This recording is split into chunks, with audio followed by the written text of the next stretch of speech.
My parents hired a babysitter, and what they saw in their bed was so funny. I'm 17, but my parents still insist on hiring Sarah, a 19-year-old babysitter I've told them 1,000 times I don't need.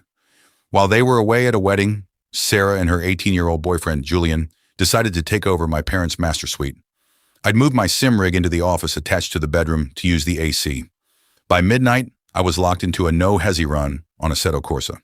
Behind me, the family dog had been asleep on the king-size bed for hours, and Sarah and Julian had eventually joined it.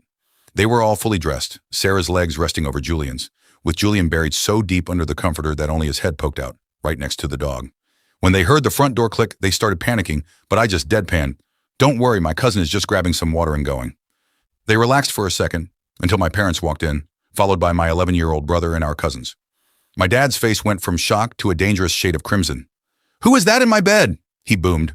Julian jolted awake in a total panic, yanking the heavy sheets with him and accidentally shoving the sleeping dog off the bed. The dog hit the floor and stayed there, completely sprawled out and looking dead, while Julian face planted onto the rug with a loud thud.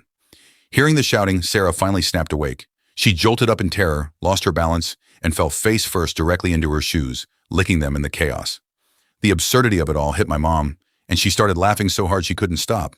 Her uncontrollable laughter was so infectious that the other cousins started dying of laughter at her laugh, and my little brother joined in, howling until he couldn't breathe. Then my cousin Brian completely lost it. He saw Julian trip over the sprawled-out dog and literally passed out laughing, falling onto the carpet. "I told them to leave, Dad," I said, shrugging. "They just passed out." Dad didn't hesitate. He pointed at the door, vibrating with fury. "Get out, now, or I'm calling the police." Sarah and Julian scrambled up and bolted out the room. As the front door slammed, my dad glared at me. "Go to your room."